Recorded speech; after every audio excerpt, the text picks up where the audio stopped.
Good Saturday morning, Lincoln and Logan County. You're in the cheap seats with Josh Komnick here, and also the furniture guy, Jake Johnston. That's where we are today. Jake's Furnishings. Good morning, folks. How we doing? That's right. Jake's Furnishings, located at 1100 Woodlawn Road in Lincoln, open 7 days a week. Phone 735-1212 or go online to jakesfurnishings.com and check out the furniture guy, Jake. A lot of things going on this week. We've NBA playoffs. There's a lot of things. A lot of baseball. Yeah, a lot of baseball. Of course, baseball going on here right before getting into the summer months. And today, the best 2 minutes in sports is going on. I mean, yeah, Kentucky Derby. Let's roll out the horses, the ponies for the weekend. Get them bedding caps on, pick your winner, and let's go, folks. That's right. Jake's got his big hat on today for the Kentucky Derby. And we'll be talking a little bit of Derby. We don't proclaim that we're experts on who to take or anything, but we're going to give our pick on. Mine's probably just because everybody knows that I'm right on the money when it comes to picks. I'm just going to pick because I like the name, and the odds are a little high on this guy, so I got a chance to win maybe a little cash today. But thanks for checking in on 96.3 FM and WLCN online.com. We're going to go through some scores here. Not a lot going on in high school today or last night, really. Lincoln High School is going to be at Washington High School today. That's going to be, I believe, a 11 o'clock start for the Railers today. But other than that, not a lot going on in high school sports. Last night, Major League Baseball, the Reds beat my Cubs 5-4 again. And Jake, I've been paying a little more attention to the Cubs lately this week and last week, and it just seems like if you're a Cub fan, they'll play good one game, and then two more, three more, they take off, and then they come back and play a couple good games and then off. And in this division here lately, a little bit, I'll be honest with the Cubs, it seems like it's not so much the game because it seems like they're coming in, they're actually hitting the ball, putting the ball in play, making some really nice baseball moves, which is that's with their coach in line. That's what's going on. Right. But then they had that one inning. They just decided to take some time off. Oh, you mean when Castro had three errors in one inning? Yeah, like I said, just take an inning off, and all of a sudden now Jay Bruce hit a home run, and you guys are losing. Yeah, the Cubs fall to Cincinnati, which that puts the Cubs at 14-17 on the season. Cincinnati moves to 17-15, and also your Cardinals, who are really hot right now. Hitting wise, yes. You get to their bullpen, it's scary. But last night, Yami Garcia decided to take it upon himself to pitch a 2-hit shutout. Yeah.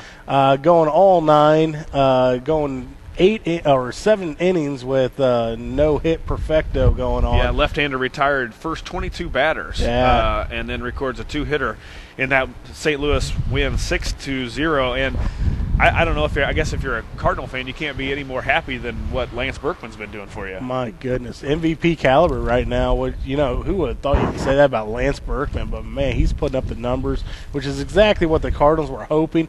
I don't believe that they could have imagined that he was putting up these numbers. But with Pujols still not hitting yet, I mean, it's scary to think here in another couple of weeks if Pujols gets locked in, what this team could do offensively. Well, they said Berkman, he felt wanted this year after he got the trade to St. Louis, and he really went in and worked on. He got in shape. They said he looks as good as he ever has as far as running and playing the outfield. So, if you're a Cardinal fan, you got to love that move. I mean, you took a chance on a guy that maybe was on the downhill of his career and really transformed him into maybe some of his best years right now. Well, what's crazy, I mean, you look at also Ryan Theriot, you put those two together, and in the clubhouse, compared to the last couple of years, they're always smiling. They're always kind of moving around. You don't see guys just sitting on the bench at one spot, not moving the entire game. Right. Anytime they flash the dugout, I always kind of pay attention to that. Last couple of years, it's like you got different groups sitting in different areas, and they were always in the same exact spot.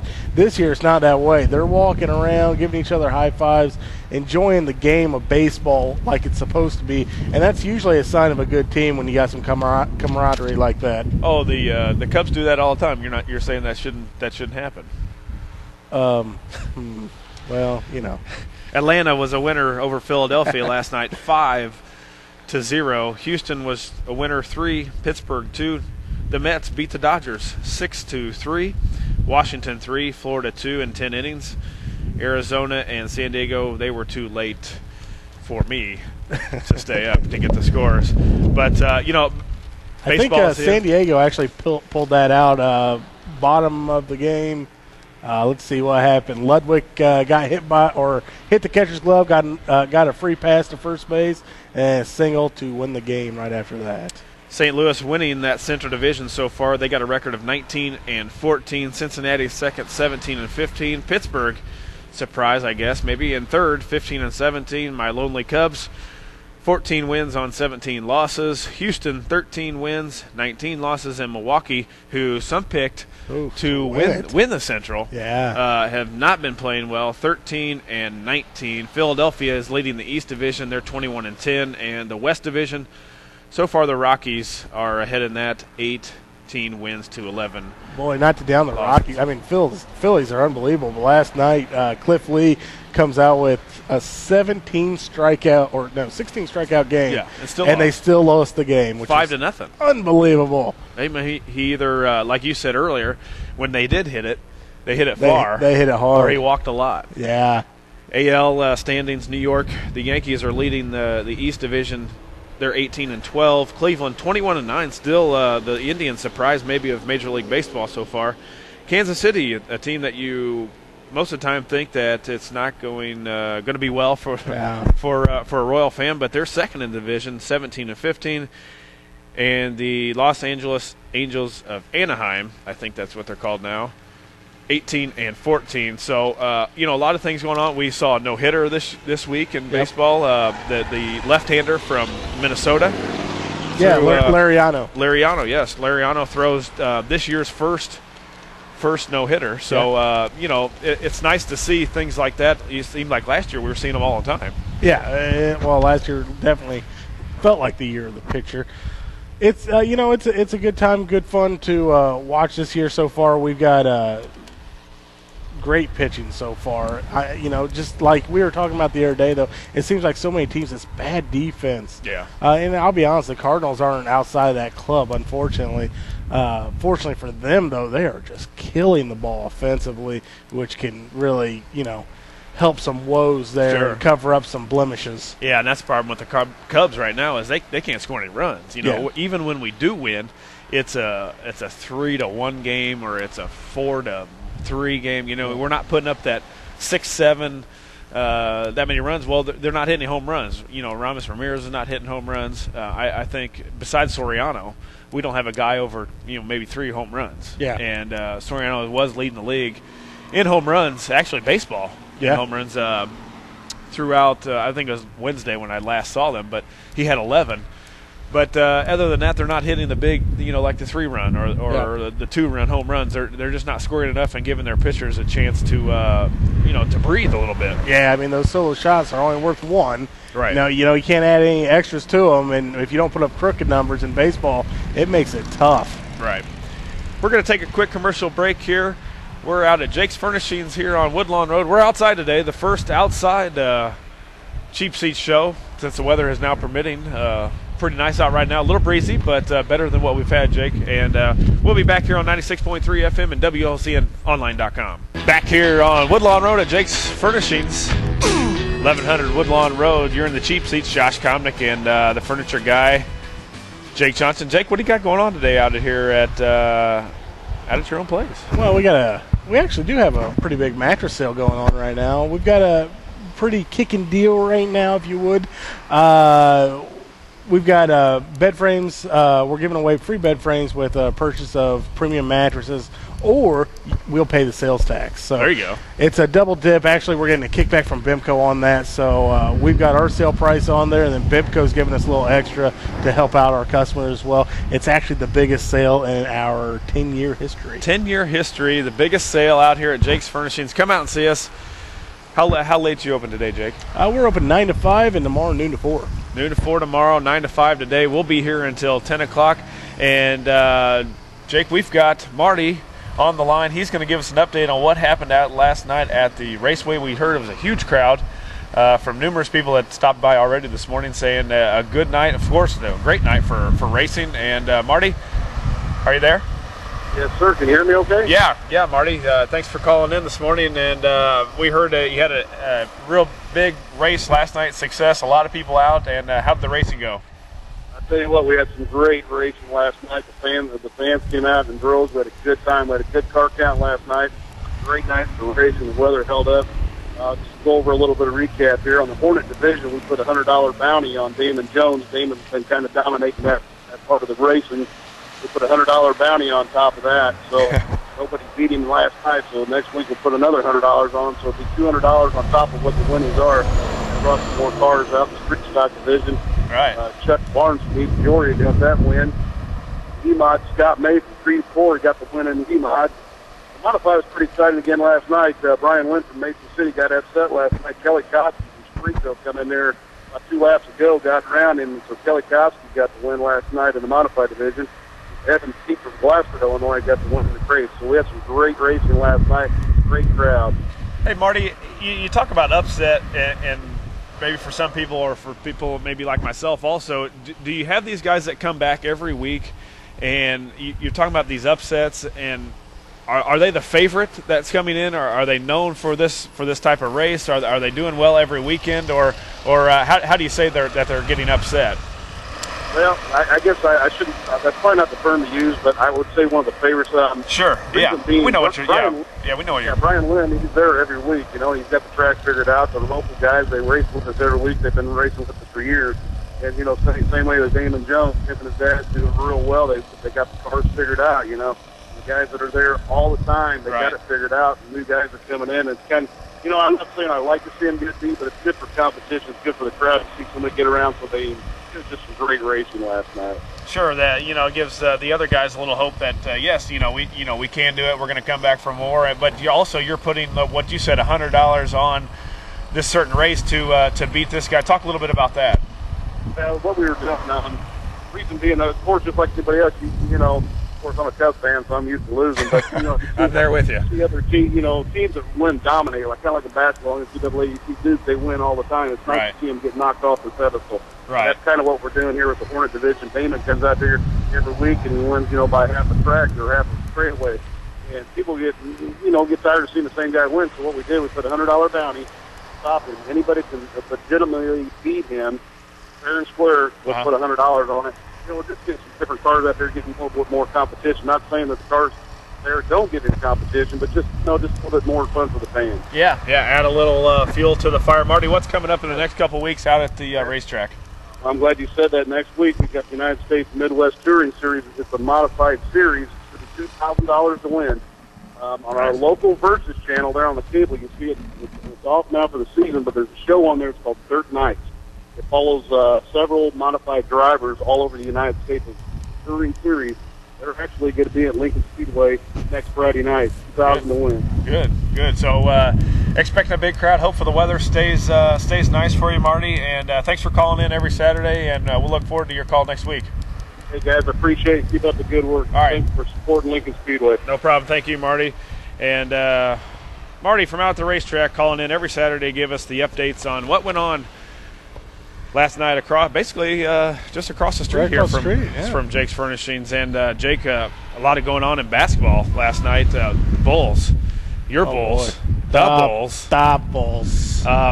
Derrick Rose, the MVP, was named MVP this week, and he did nothing short of that last night. 44 points.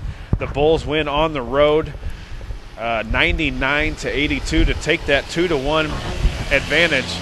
Yeah, do you think that game one really just kind of made him mad? It was a thing I was kind of hinting at last week when we were talking. I was kind of worried about, You were. You kind of called that. Kind of a letdown thing, right, though.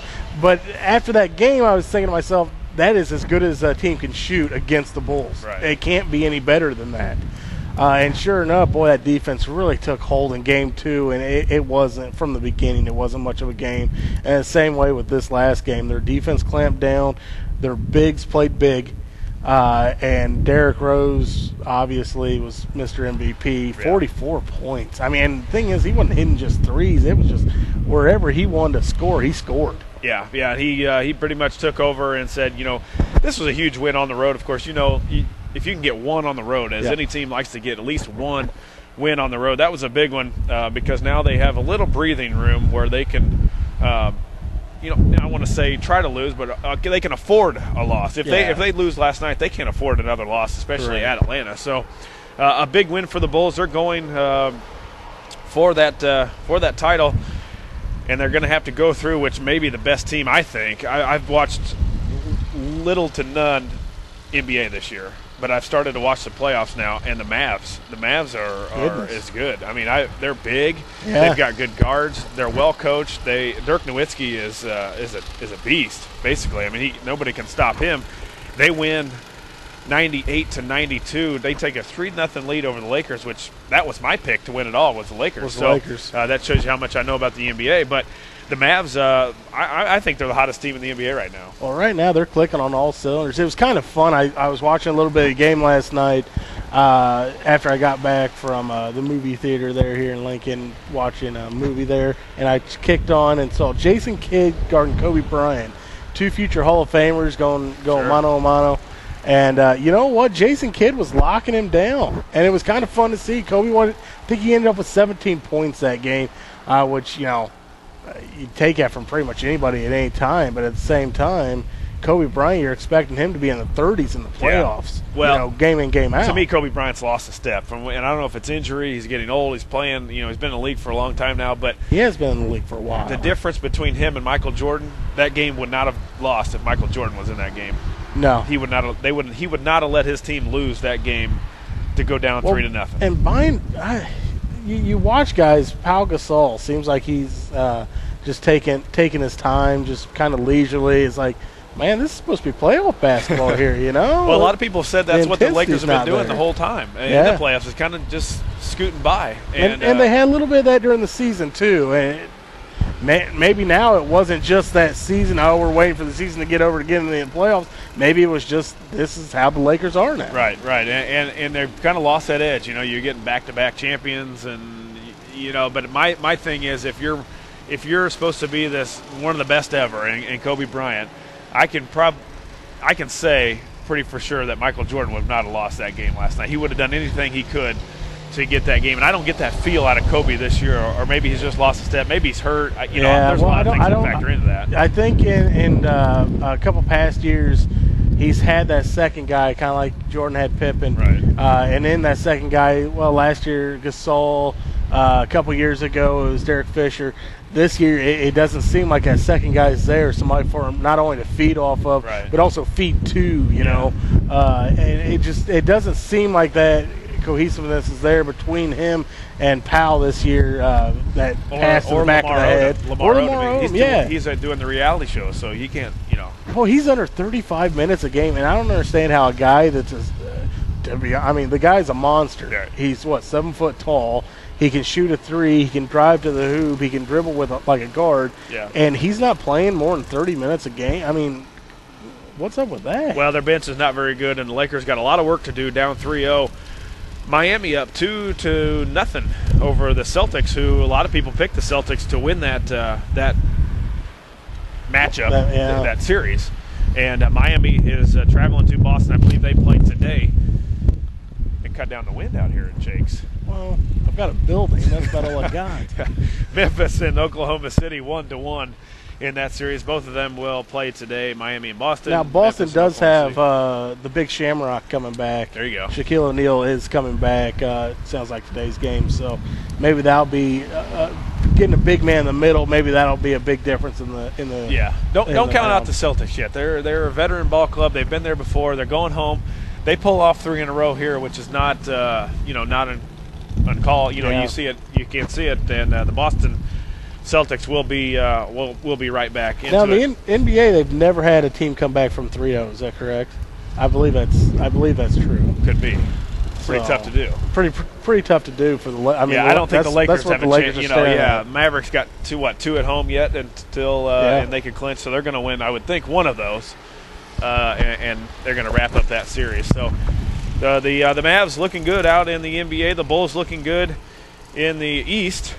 So we'll see. It looks like it's going to possibly be a Bulls-Miami matchup before we meet again next Saturday. So that's the team I feared for the Bulls, is just because they're so talented. I mean, they've got so many weapons, the Heat, and now they're locking down on defense, and that's what I'm worried about. As a Bulls fan, I was worried about the Heat the whole time. Yeah, I can see that as well. I mean, unfortunately for the Bulls, it looks like this matchup's going to be there.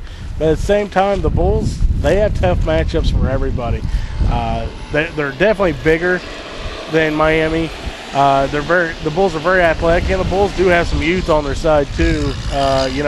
Being young with the young legs and everything, that can be a big help, especially this late in this different series, making it to the championship round for the East. It could be a big deal. Sure, that's the NBA. A little wrap up for you. Before we take a commercial break, we're going to have National Coach of the Year, Division II. Back-to-back champions, Coach Kirk Whiteman out at Lincoln College. He's going to be on here in the second half of the hour. But, Jake, I want to get to maybe what some call the best sports moment, 2 minutes long. 2 minutes. The Kentucky Derby. That's 2 minutes. I got a trivia for you. It goes along with 2 minutes. Yeah? Only 3 horses have ever run the Kentucky Derby in less than 2 minutes. Secretariat and Sham did it in the same race in 1973. Who's the other speedster?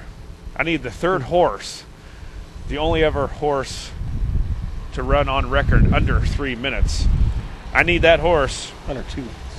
Under 2 minutes. Yeah, sorry, under 2 minutes. Call 737-3791. I've got a free pizza for you, free hot and ready pizza from Little Caesars. The third horse to ever run under 2 minutes in the Kentucky Derby. 737-3791. Jake, who's your pick, I guess? I'm not a big horse buff. No, to be honest, I like it. I enjoy watching it. They're beautiful animals. I do like watching it. I have a thing about horses, but it's here nor there. Macho looks like was it you just Mucho like the Macho name, Man? or I really like the name, right. And I'll be honest, that's why I'm picking it. There was another pick that I liked on there. I didn't write the name down here. Let's see. Oh, Shackelford. Shackelford. That's it. Jake Is it at 20-1? I'm thinking roughly 20-1 Thursday. That was as of Thursday. Well, so if you're usually if I'm looking at horses, I like to look at the one that's 21-1 today, Jake. So if you are that's the one I like. If you are a betting man, you got 21-1 odds. And as this man that's pulling up here knows, I am a betting man. Yes. As head basketball coach at Lincoln College sits here and joined us. He's scampered from his car to get over here. I think he likes the ponies. So we're going to get into the Derby. We're going to take a quick commercial break here before we get Coach Whiteman on with the furniture guy Jake and Josh Komnick. You're listening to 96.3 FM and WLCN.online.com. Back here at the Cheap Seats, Josh Komnick, the furniture guy Jake Johnston, out at Jake's Furnishings, located at 1100 Woodlawn Road in Lincoln, open 7 days a week. Phone Jake at 735-1212 or go online to jakesfurnishings.com. Biggest sale in 10 years on what, Jake? On my Bemco mattresses. That's right, Josh. We got Bemco mattresses on sale right now. Memory foam, no flip stylings for your choosing. Also, out there at Jake's, we're giving away free bed frames or your choice, either the free bed frame or we'll pick up the sales tax. Doubles. Jim Grimaldi, attorney at law. Call 217-651-8089. The Christian Village, the area's leader for senior living and healthcare services. Phone 732-2189 for a tour. Rail Splitter Veterinary Wellness Center, located at the corner of Route 10 and Route 121 in Lincoln. Phone them at 732-5700. The new Lincoln Speedway, located at Logan County Fairgrounds, 735-1833. Stacy's Family Pharmacy. Get a hold of them at 732-1972. And St. Clair's Manor, their team's dedication is what makes them special. Phone 735-1507. Jake, not every day do you get a chance to have the Division II National Coach of the Year, back-to-back champions. Back-to-back champions. He's blinging the bling. I thought my wedding ring was nice, and then he shows up with this thing that looks like he won the Super Bowl.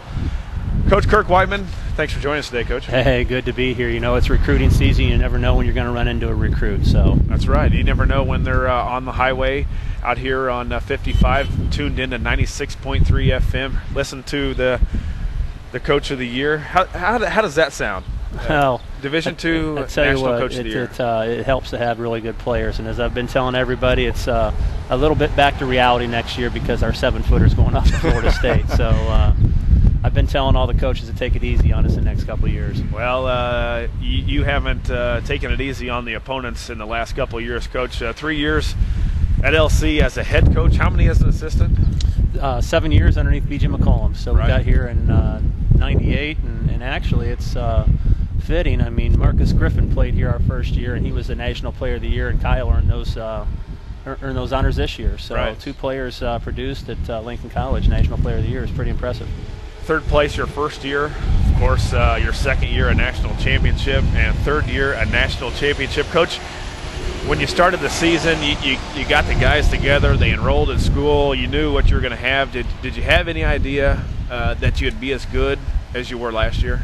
You know, we lost a point guard in Keon Smith, just a toughness factor and everything, and one of the things we did, you know, we had the preseason ranking, and you know, you pull some pages from, you know, the big guys, Krzyzewski and all those guys, and you're not really defending anything. It's a new year, a new journey, and at the end of the day, we sat down at the first meeting. It was kind of comical. Jeff Nelson, he saw the rankings come out, and he just sent me an email. There was no words. It was just a picture of a bullseye.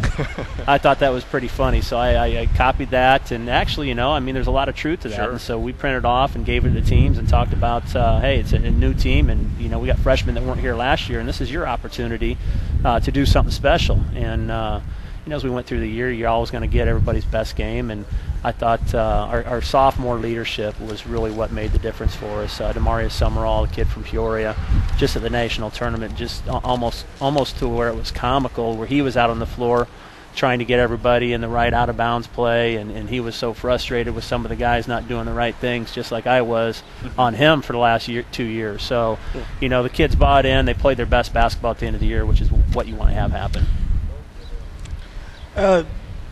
You were talking a little bit earlier. How many kids you got returning for this upcoming season? How many's graduating? We had a couple red shirts come in this last year, one at the semester. So, you know, we have about 9 kids coming back, which is always a nice nucleus at a junior college. I mean, they've been through it for a year, and they understand what they're doing.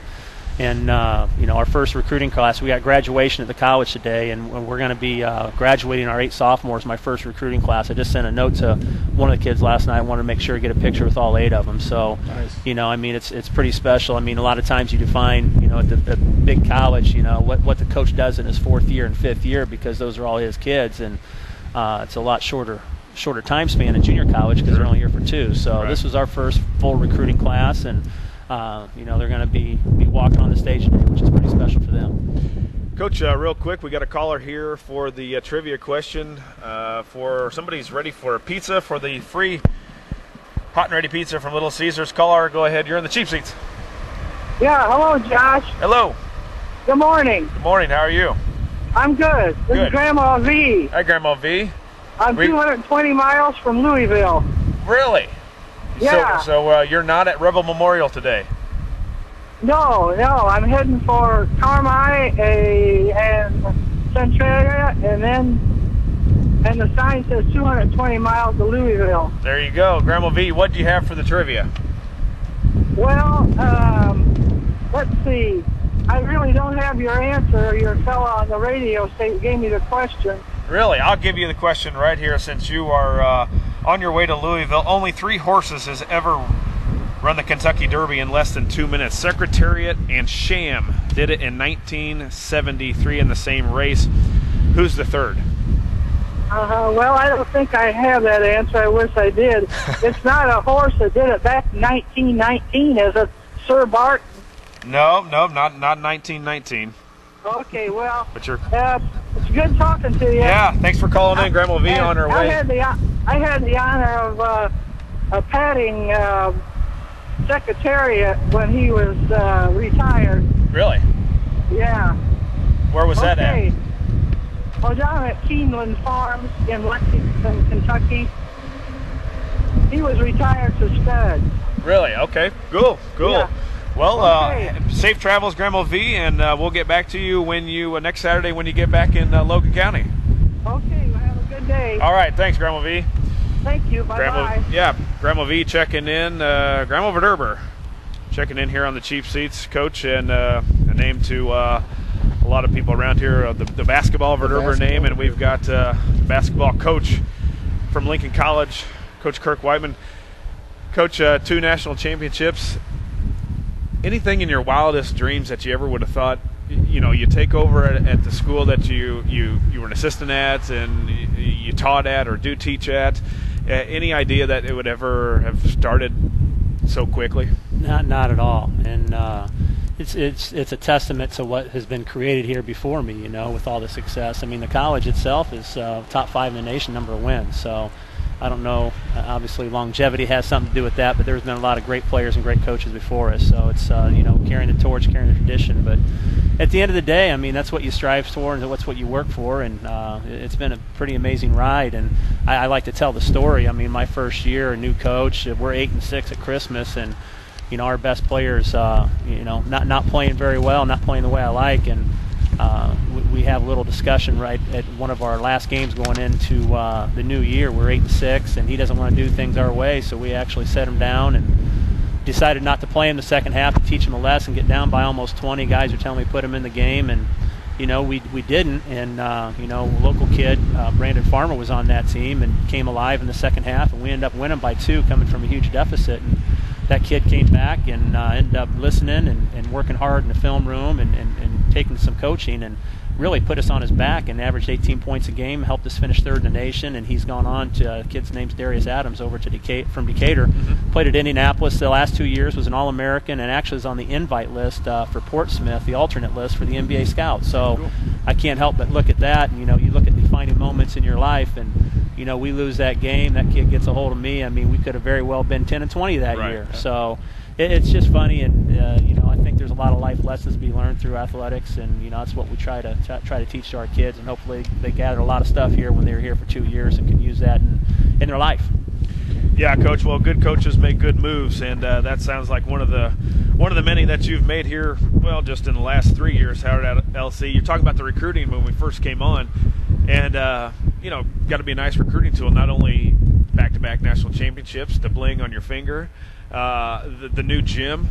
How's recruiting going, and when does it really pick up for you and the Lynx on the recruiting trail? You really want to be careful with the type of kids you peg to bring in here, and I think that's really important. And for us, we got some pretty good assistants, and Chad Harmon, who actually is going to be heading down to UIS as an assistant coach, and Tanner Morris, whose father played and coached here with Al Pickering. So both those guys have done a great job of recruiting and identifying kids. So we're in a situation where we can be a little bit picky. We got a lot of kids coming back.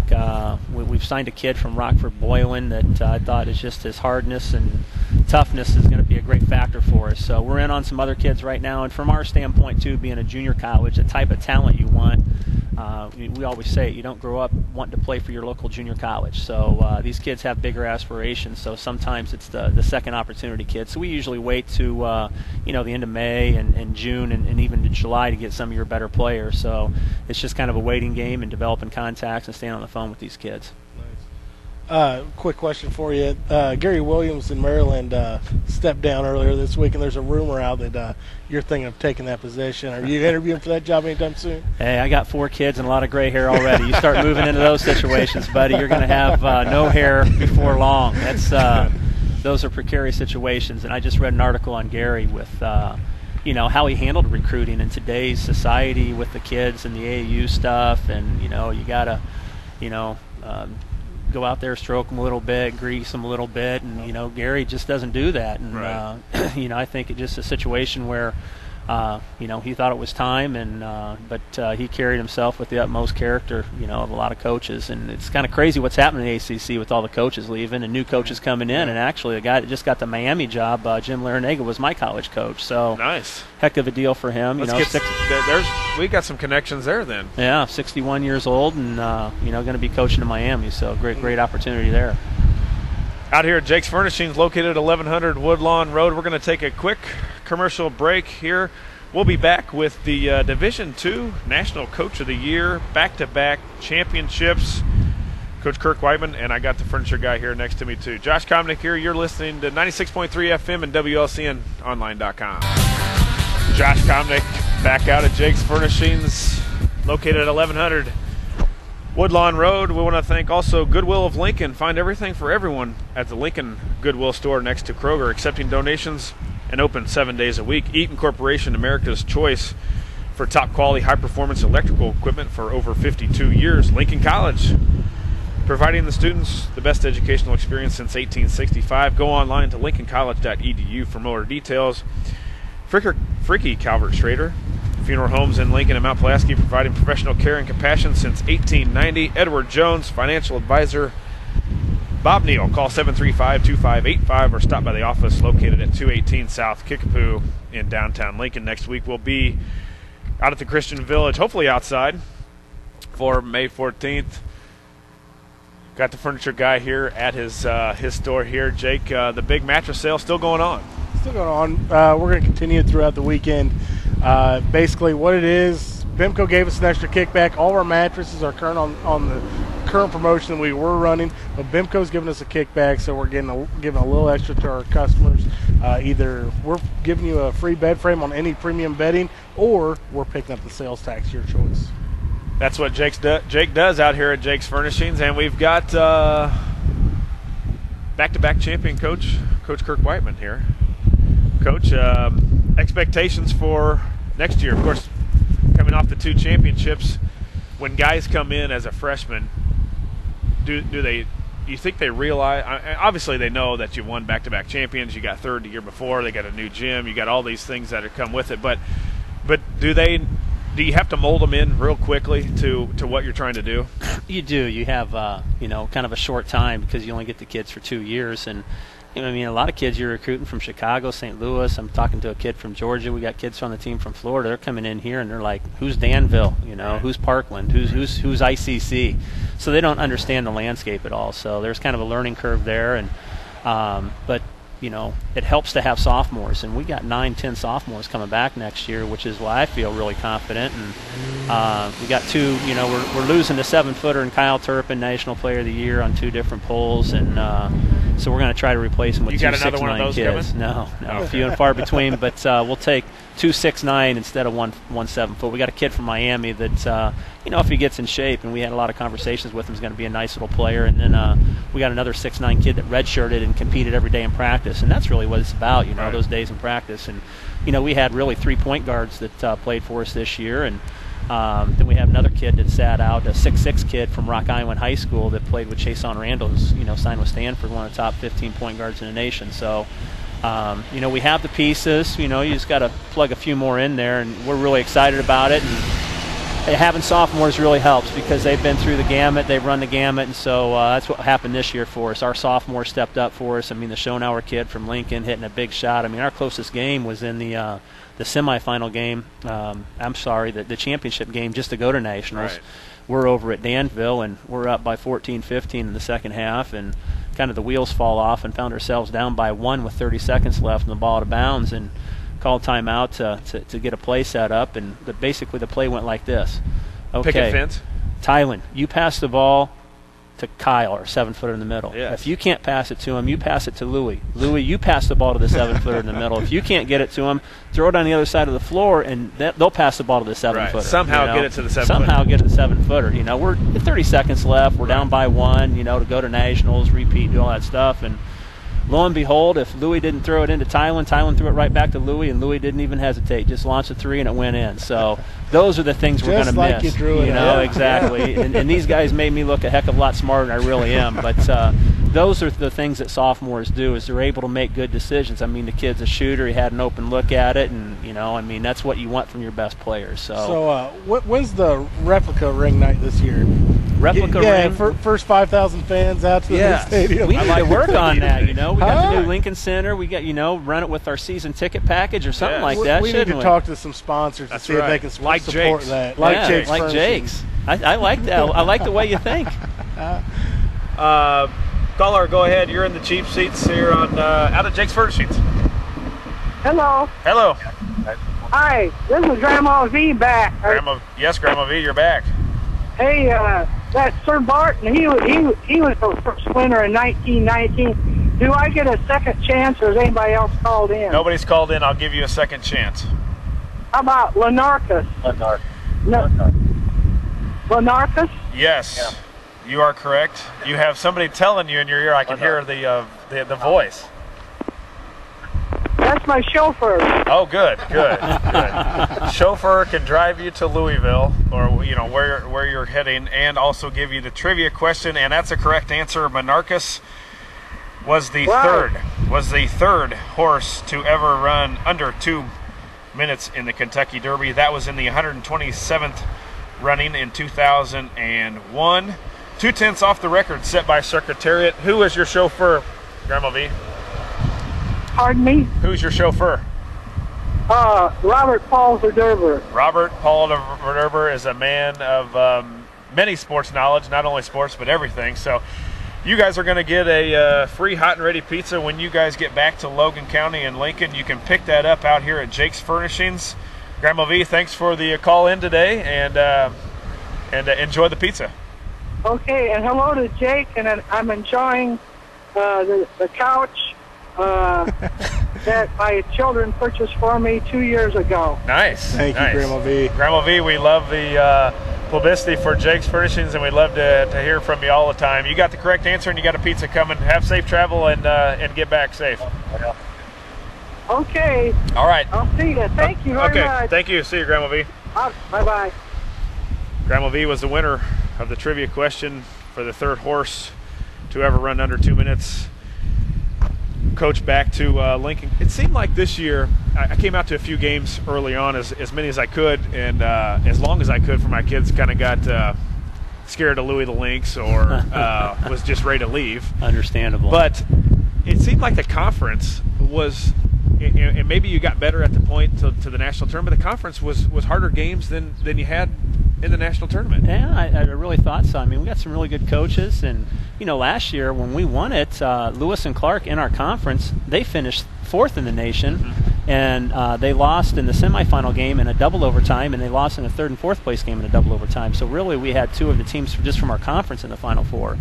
But we got some really good coaches. I mean, the guy down at Lincoln Land does a great job, and this year I think we took our worst beating, and it's good to go through those growing pains, and we get a little cocky as players, and I certainly did as a coach, going over to John Wood and thought we could really pressure him a little bit, and next thing I know, we're down 16 at halftime, and instead of pulling back and playing from half court out, I just said, you can pressure him more, and boy, I don't think we've been whooped that bad in 3 years, and we end up losing by 22, 24, but we brought him back to our place and ended up playing a little bit different. The kids learned from it, and I definitely learned from it too. So, I mean, those are part of the things you go through in the season to make you better. So, yeah, there was a loss 96-74. Boy, you didn't have many of those losses this year en route to the second national champion. It's kind of nice to open a new gymnasium with, you had the third place banner in there, but nice to open it up with two championship banners. It's phenomenal, and the atmosphere, it was one of the things I thought we'd kind of lose going into a bigger gym, but I remember last year the first game was almost sold out, but when we do double hitters with the women, I think that place is almost packed. So the atmosphere is still there, and you don't find that too much at a junior college. And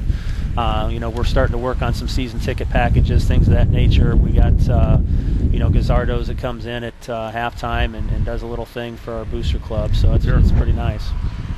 Coach, before we let you go here, we appreciate you coming in, but talk real quick about the Turpin kid, Kyle Turpin, headed to Florida State.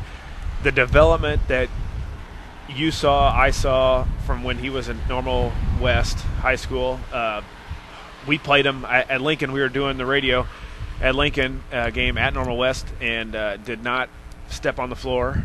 And to go from there to going to Florida State, National College Player of the Year in Division II, you take a chance on a kid. I saw Corey Farmer there recruiting him, and I said, well, what do you look? He didn't even play, and what he came to was maybe the biggest transformation that I've ever seen. You know, it's just amazing what happens when kids get an opportunity. Right. And you know how it is in high school. I mean, he went through a growing spurt and didn't always catch the ball when they threw it to him. And so there wasn't, I mean, it was, you know, you want to be successful right away. And with us, you know, I saw something in him. Not only the lineage, but also the talent. I mean, he had some nice ball skills on the perimeter for a 7-footer could run. So I think my first thing I told him on his recruiting visit, because how can you evaluate a kid that's never played? He's only 7 foot. I just asked him, I said, Kyle, do you want to be a basketball player? Just because you're 7 foot, you don't have to. It's like, Coach, I want to play, just haven't had the opportunity. I said, well, we may redshirt you, we may not, but I'll give you the opportunity. And if you come here to play and we play you, we're going to put you in. It may be 5 or 10 minutes, but he ended up playing behind one of our All-Americans his freshman year, and really when he got to the national tournament, his confidence just grew. And, you know, you deal with that in development of his parents and, you know, installing confidence. And that's really what it was with him, because he had the skills and he kind of just started growing into his body. And the other thing was early on in the season last year, our guards really wouldn't throw him the ball, and because he wouldn't catch it, and I'd yell at the guards for turning the ball over. So finally I just had to pull the guards over and said, hey, guys, I won't yell at you anymore if you throw a turnover to Turpin and it goes away. So I think that worked out pretty well. So the crazy thing is, you know, people are like, is he that good to play in the ACC? And, heck, people said he wasn't that good to play for Lincoln 2 years ago. Yep. I mean, I've had NBA scouts calling me, Marty Blake and these guys, because they, you know, they do the projections 1 and 2 years out, and I never want to say no, because look what he's done the last 2 years. Nobody in their wildest imaginations up there would have thought the kid would have been playing college basketball, and here he is now with 2 Player of the Year awards and a full ride in the ACC. Yeah. Coach, how does that work whenever – I understand when a kid's coming out of high school, but when he's in junior college and getting ready to go to, you know, a university or moving on, how does that work? Do the coach from the air team call you and then get to the hold of the kid, or how does that work? It's a lot of murky and muddy water when you deal with recruiting, as you guys read about and see on the internet and TV. But you know, really how Kyle's recruitment really started was you know, people knew he could play and 7 foot, so they had some interest. They'd call and check on him. But you know, I happened and this is really what happens in the recruiting, is I called a friend of mine that coached in the Pac-10, said, you really need to come watch this kid play, when I thought he was really hitting that level. And so he came out here and basically said, if I like him, the head coach is going to come out and offer him right on the spot, because that's how we do it. And he's like, well, I'm going to tell you what's going to happen. Just because I'm here, is the recruitment's going to pick up by 100%. Because what's going to happen is the Big Ten is going to say, you know, talk to their assistant coach and it's like, hey, who's this Turpin kid at Lincoln? I don't know who he is. Well, somebody in the West Coast knows, and what am I paying you for? So then they start getting involved and going off who's recruiting who, and literally every coach in the Big Ten called, ACC. You know, we had people flying in just to evaluate them and to get that personal touch. So at the end of the day, you know, he had a personal relationship, as his parents did, with Leonard Hamilton, who had recruited his dad to Kentucky. And you know, we kind of treat our team here as a family too, and he felt really comfortable down there, and that's how he ended up down there. Nice. Coach, we want to thank you for coming on. We're happy that you're in Lincoln and doing the job that you're doing out at Lincoln College. Enjoyable to watch. I've went out to several games this year, like I said, and a lot of fun. Keep up the good work and get on the recruiting trail. Get some good players and spend time with the family. And we'll do. I'm sure they're all listening to recruits right now. So there you go. Thanks a lot, guys. Checking on WLCNonline.com. That's Kirk Whiteman, head coach out at Lincoln College. Back-to-back national championships, coach of the year in Division II. His kid is waiting patiently in the SUV, so we're going to give him a Little Caesars pizza for his accommodations. But Jake, thanks for having us out here today, and as always, thanks for joining us here on Cheap Seats. Always a good time. That's going to do it here out at Jake's Furnishings, located at 1100 Woodlawn Road. He's got the biggest sale going on mattresses he's had in 10 years, so stop out. 1100 Woodlawn Road, Jake's Furnishings. Want to thank everybody for joining us. Want to thank Grandma V for calling in. Marty out at the Raceway for giving the updates out at the race. Coach Whiteman for checking in with us. He's got to get on the trail to hopefully three-peat out at Lincoln College. This is Josh Komnick. Thank you for listening, and we'll see you next Saturday out at the Christian Village.